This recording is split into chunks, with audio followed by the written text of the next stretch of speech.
thou hast it all now. King, Cawdor, Glamis, all, as the weird women promised, and I fear thou playedst most foully for it. Yet it was said it should not stand in posterity, but that myself should be the root and further of many kings, if there come truth from them, as upon thee, Macbeth, and their speechless shrine.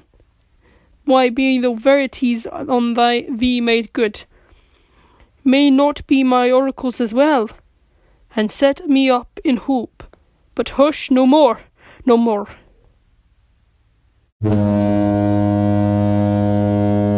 Here is our chief guest. If he had been forgotten, it had been as a gap in our feast, and all things unbecoming. Tonight we hold a solemn supper, sir, and I request your presence. Let your highness command upon me, to which my duties are with an almost indissoluble tie forever knit. Ride you this afternoon? Oh, aye, my good lord. We should have else desired you good advice, which still hath been both grave and prosperous in this day's council, but we'll take tomorrow. Is it far that you ride? As far, my lord, as will fill up the time, twixt this and supper. Go not my horse the better, I must become a borrower of the night, for a dark hour or twain. Fail not our feast, my lord, I will not. We hear our bloody cousins are bestowed in England and Ireland, not confessing their cruel parricide, filling their hearers with strange invention. But of that tomorrow, when thee were therewithal, we shall have cause of state, craving us jointly. Hie, you to the horse, adieu, till you return at night. Goes Fleance with you? Aye, my good lord, our time does call upon's. I wish your horses are swift and sure of foot, and so I do command you to their backs. Farewell.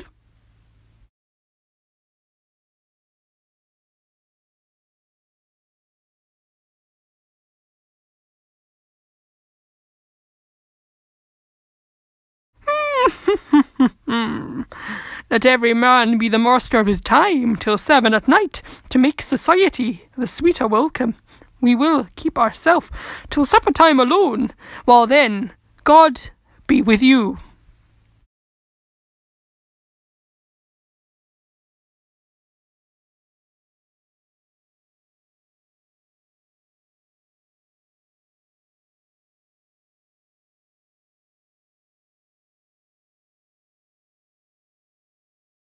Sire, a word with you. Attend those men, our pleasure. They are, my lord, without the palace gate. Bring them before us. To be thus is nothing, but to be safely thus. Our fizz and Banquo stick deep, and his royalty of nature reigns, that which would be afeared. 'Tis much he dares, and that he dauntless temper of his mind. He hath the wisdom, and doth guide his valour. To act in safety, there is none whose being I do fear, and under him my genius is rebuked. As it is said, Mark Antony's was by Caesar. He chid the sisters when he first put the name of king upon me, and bade them to speak to him. Then, prophet-like, they hailed him further to a line of kings. Upon my head they placed a fruitless crown, and put a barren sceptre in my gripe. Thence, to be wenched with unlineal hand, no son of mine succeeding, if to be so, for Banquo's issue I have filled my mind. For them, the gracious Duncan, have I murdered, put ranscores in the vessel of my peace, only for them my eternal jewel given to the common enemy of man. To make them kings, the Caesar Banquo's kings, rather than so come fate into the least, and champion me to the utterance. Who's there?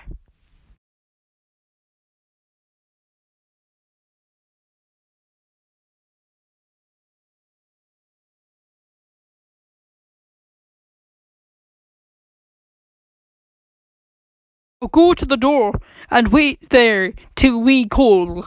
Yes, sire. Was it not yesterday that we spoke together? It was so, please, your highness. Well then, now have you considered of my speeches? No, that it was he in times past which held you so under fortune, which you thought had been our innocent self. This I made good to you, and in our last conference passed in probation, which how you were borne in hand, how crossed the instruments who wrought them, and all things that might too have a soul and to notion crazed say, thus did Banquo made it known to us. Did so, and went further, which is now our point of second meeting. Do you find your patience so predominant in your nature that you can let this go? Are you so gospelled to pray for this good man and for his issue, whose heavy hand hath bowed you to the grave and beggared yours forever? Ye are men, my liege. Aye, in the catalogue ye go for men, as hounds and greyhounds and mongrels and spaniels and curs and sows and waterdogs and demi-wolves are clept, all by the name of dogs. The valued file distinguishes the swift, the slow, and the subtle, the housekeeper, the hunter, every one according to the gift which brutalist nature hath in him closed, whereby he does receive particular diction from the bill that writes them all alike. And so of men. Now, if you have a station that in the file, not in the worst rank of manhood, say it, and I will put the business in your bosoms, whose execution your enemy off grapples you to the heart, love of us, who wear our health but stinky in his life, which in his death were perfect. Am one, my liege, whom the vile blows and buffets of the world hath thou incensed that I am reckless what I do to spite the world? And I another, so weary with disasters tugged with fortune, that I would set my life on any chance to mend it or rid on it. Both of you know Banquo was thine enemy. True, my lord, we shall perform what you command us to do. Our lives, spirits will shine through you within this hour at the most. I will advise you where to plant yourself. Acquaint yourselves with the perfect spy, O thine, the moment on it, for it must be done tonight, and something from the palace always thought that I must require a cleanness, and with him to leave no rubs, no botches in the work.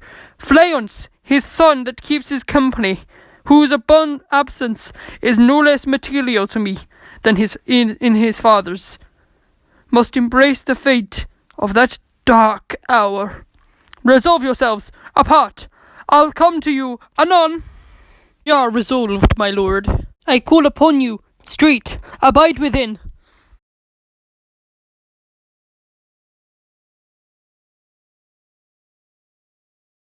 It is concluded. Banquo, thy soul's flight, if it find heaven, must it find out tonight?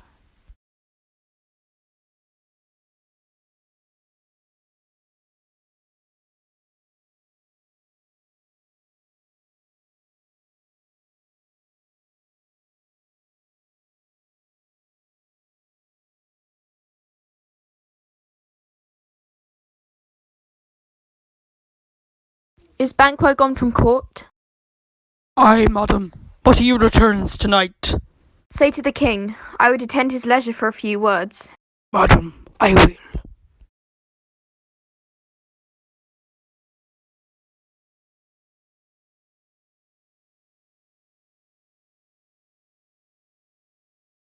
Naught's had, all spent, when our desire is got without content.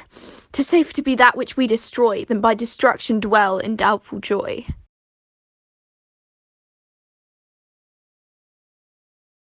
How now, my lord, why do you keep alone? Of sorriest fancies your companions making, using those thoughts which should indeed have died, with them they think on. Things without all remedy should be without regard. What's done is done. We have scorched the snake, not killed it. she'll close and be herself, whilst our poor Malice remains in danger of her former tooth. But let the frame of things disjoint, both the worlds suffer. Ere we eat our meal in fear and sleep in the affliction of those terrible dreams that shake us nightly. Better we be with the dead, whom we give again our peace, have sent to peace, than the torture of the mind to lie in restless ecstasy. Duncan is in his grave. After life's fitful fever, he sleeps well. Treason has done his worst. No steel, no prison, malice domestic, foreign envy, nothing can touch him further. Come on, gentle my lord. Sleek over your rugged looks. Be bright and jovial amongst your guests tonight. So shall I, love, and so I pray be you. Let your remembrance apply to Banquo. Present his eminence, both with eye and tongue unsafe, the while that we must leave our honours in these flattering streams, and make our faces vizards to our hearts, disguising what they are. You must leave this. Oh, full of scorpions is my mind, dear wife. Thou knowest that Banquo and his fleance lives. But in them nature's copy not etern. There's a comfort yet. They are assailable. Be thou junkled, ere the bat hath flown his cloister to fight, ere to back Hecate's summons. The shard-born beetle with his drowsy arms hath rung the night's yawning peal. There shall be done a deed of a dreadful note. What's to be done? Be innocent of the knowledge, dearest Chuck, till thou applaud the deed. Come, sealing the night, scarf up the tender eye of pitiful Dee, and with thy bloody and invisible hand cancel and tear to pieces with great bond which keeps me pale. Light thickens, and the crew makes wing to thy rocky wood. Good things of day begin to dupe and drowse, while night's black agents to their praise do ruse. Thou marvellest at my words, but hold thee still. Things bad begun make strong themselves by ill. So prithee, go with me.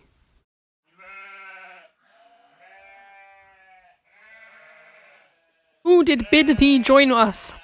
Macbeth. He needs not our mistrust, since he delivers our offices and what we have to do to the direction just. Then stand with us. The west yet glimmers with some streaks of day, now spurs the lated traveller apace.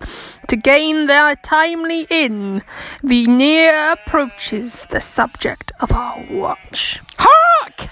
I hear horses! Be quiet! You'll give away our position. We must maintain the element of surprise. Give us a wee light there, ho! Then 'tis he. The rest that are within the note of expectation already are in the court. His horses go about almost a mile, but he does unusually, so all men do, from hence to the palace gate, make it their walk. A light! It's him. We must prepare. Take these weapons, both of you. Prepare. He is coming. We must be ready.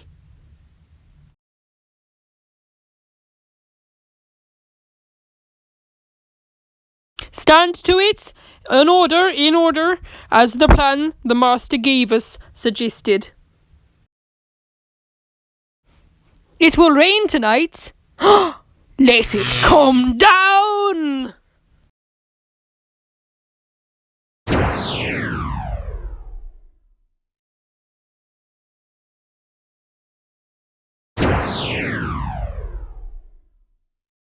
Oh, treachery! Fly, good fleance! Fly! Fly! Fly!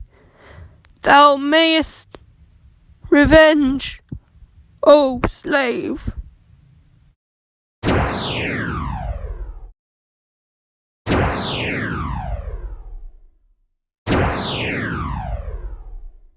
Damn, I have lost the best half of my affair.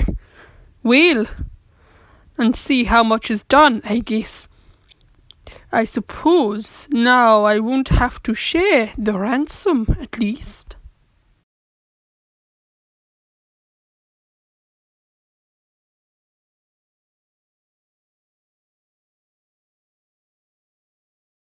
You know your own degrees. Sit down at first and last. The hearty welcome. Thank you, your majesty.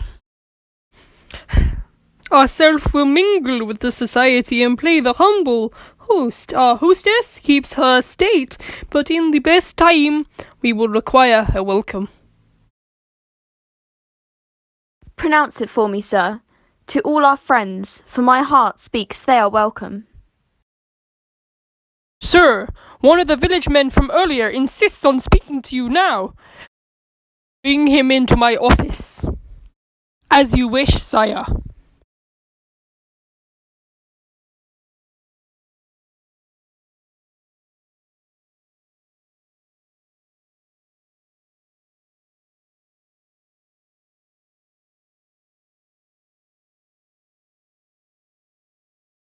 See, they encounter with thee their hearts' minds' thanks.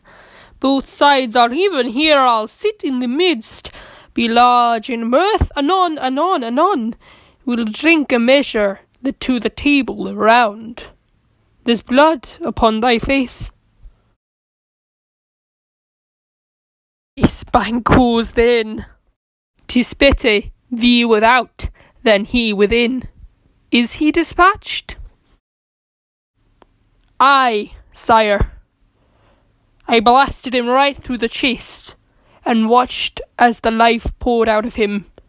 In the end, it was like watching children pop bubbles. The life, nothing but air,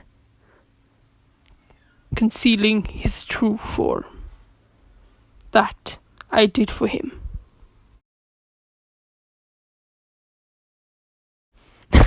Thou art the best at blasting. Yet he's so good that did the like for Fleance.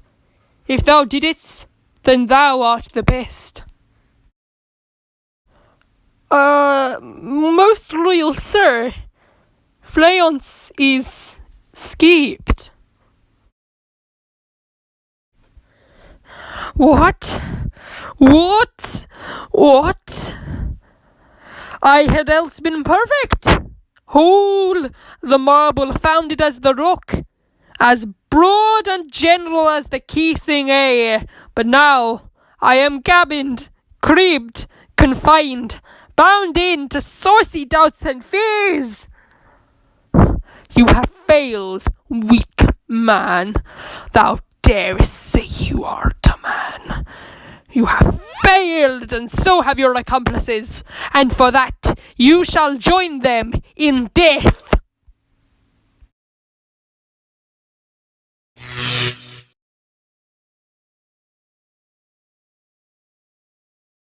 Clean up this mess. Yes, sire.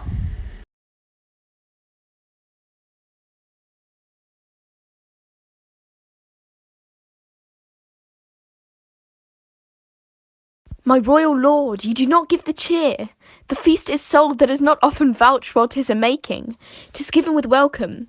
To feed were best at home. From thence, the sauce to meat is ceremony. Meeting were bare without it.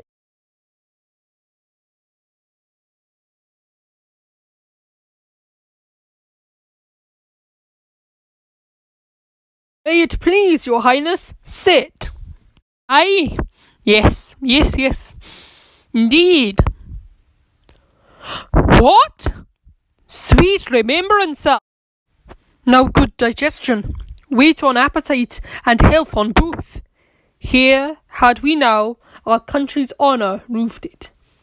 Were the greatest person of our Banquo present, whom may I rather challenge for his unkindness than pity his mischance.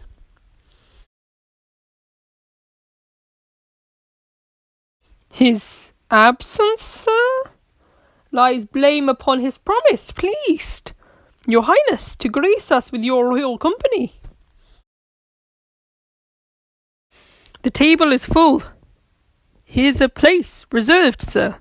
Where? Here, my good lord. What is it that moves your highness? Which of you have done this? What, my good lord? Thou can't say I did it. Never shake thy gory looks at me. Not at me! I am not to blame! Rise, gentlemen, rise! His highness is not well. Sit, worthy friends. My lord is often thus, and hath been from his youth. Pray you, keep seat. The fit is momentary. Upon a thought he will be well again. If much you note him, you should offend him and extend his passion. Feed and regard him not. Are you a man?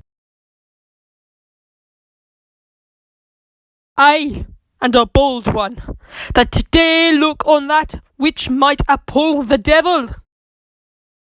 Oh, proper stuff. This is the very painting of your fear. This is the air-drawn dagger which you said led you to Duncan. Oh, these flaws and starts, impostors to true fear, would well become a woman's story at a winter's fire, authorised by her grandam. Shame itself, why do you make such faces? When all's done, you look but on a stool.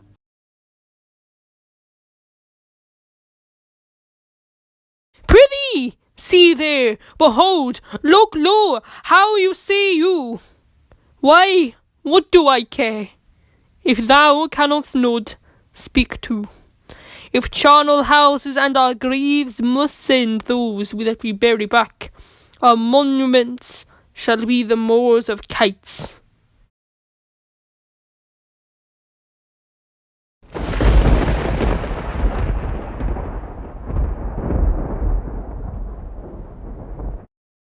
What, quite unmanned in folly? If I stand here, I saw him. Fie, for shame! Blood hath been shed ere now, ere the olden time, ere humane statute purged the gentle will. Aye, and since 2 murders have been performed, too terrible for the year, the time has been that when the brains were out, the man would die, and there an end. But now they rise again, with 20 mortal murders on their crowns, and push us from our stools. This is more strange than such as a murder is.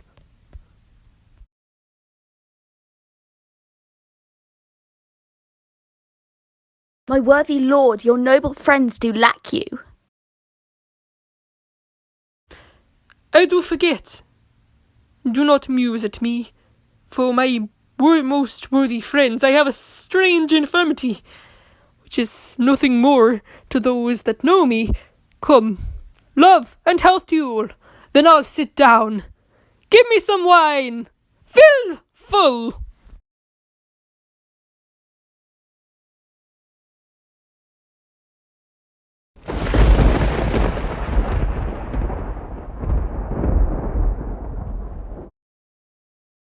I drink to the general joy of the whole table, and to our dear friend Banquo, whom we miss.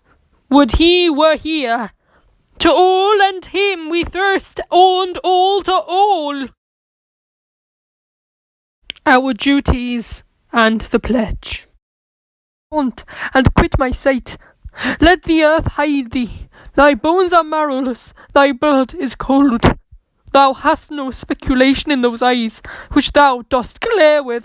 Think of this, good peers, but as a thing of custom. 'Tis no other, only it spoils the pleasure of the time. Man dare, I dare. Approach thou like a rugged Russian bear, the armed rhinoceros, or the Highland tiger. Take any sheep, but that and my firm nerves shall never tremble, or be alive again.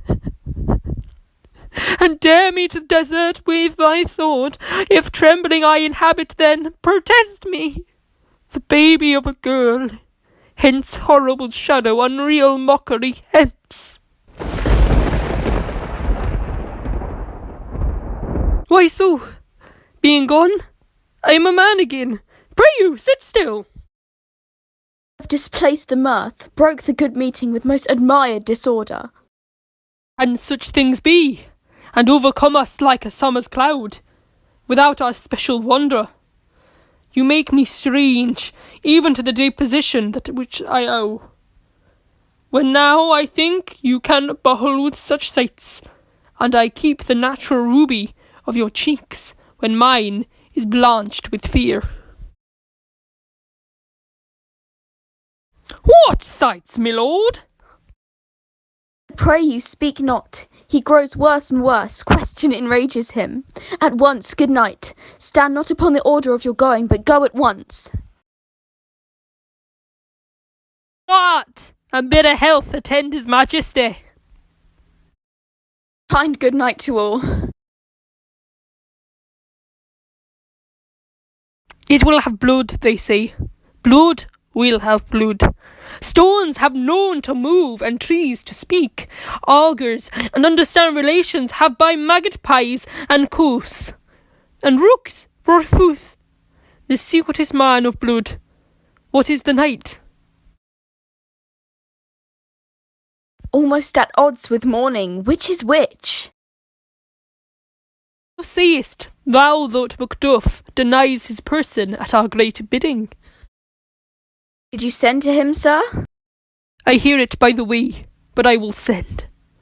There's not a one of them but in his house. I keep a servant fade. I will tomorrow, and betimes I will to the weird sisters.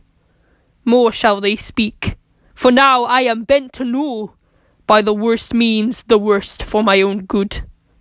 Old causes shall give way, I am in blood. Steps in so far should I weed no more. Returning were as tedious as to go o'er. Strange things I have in the head that will hand, which must be acted ere they may be scanned. You lack the season of all natures, sleep. Come, we'll to sleep. My strange and self-abuse is the intimate fear that wants hard use. We are yet but young in the deed.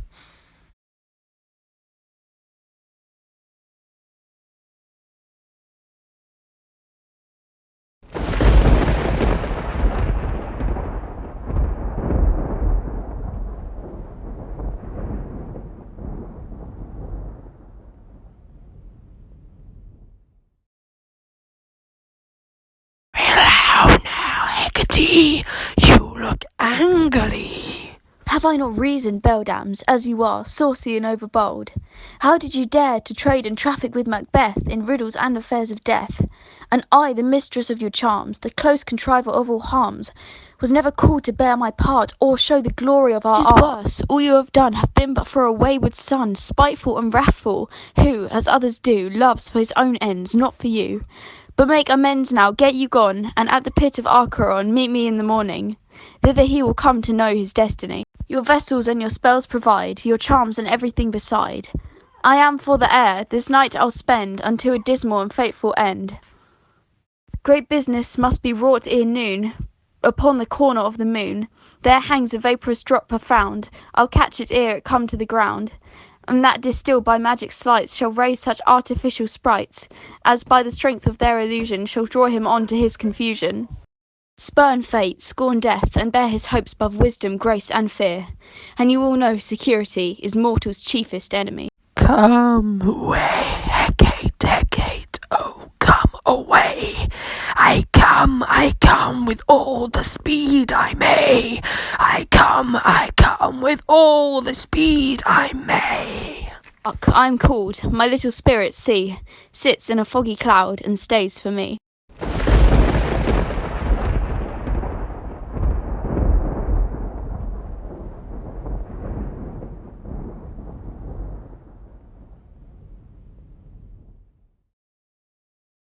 Come on, let's make haste. She'll soon be back again.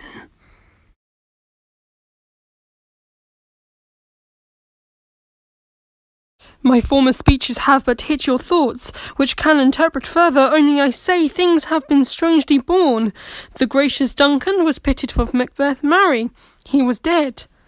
And the right valiant Banquo walked too late, whom you may say, if to please you, Fleance killed, for Fleance fled.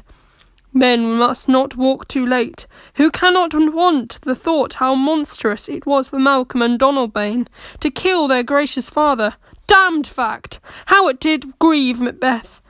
Did he not straight in pious rage the delinquents tear? With slaves of drink and thralls of sleep, was not the nobly done? Ay, and wisely too, for 'twould anger than any heart alive to hear that men deny it, so that I say he has borne all things well, and I do think that had he Duncan's sons under his key, as an't please heaven he shall not, they should find what 'twere to kill their father. So Fleance, but peace far from the broad words, and cause he failed his presence at the tyrant's feast. I hear Macduff lives in disgrace, sir. Can you tell me where he bestows himself? The son of Duncan, from whom this tyrant holds the due of birth, lives in the English court, and is received the most pious Edward with such grace that malevolence of fortune nothing takes from his high respect. Thither Macduff is gone to pray the holy king upon his aid to weak Northumberland and warlike Siward, that by the help of these with him above to ratify his work, we may again give to our tables meat, sleep, to our nights free from our feasts and banquets bloody knives, to do faithful homage and receive free honours, all of which we pine for now, and for his report hath so exasperated the king that he prepares for some attempt of war. Sent he to Macduff? He did, and with an absolute sir, not I. The cloudy messenger turns me his back and hums, as who should say, You'll rue this time that clogs me with this answer. And that well might advise him to a caution that hold with the distance. His wisdom can provide some holy angel fly to the court of England and unfold his message ere he come, that a swift blessing may soon return to this our suffering country under a hand accursed. I'll send my praise with him.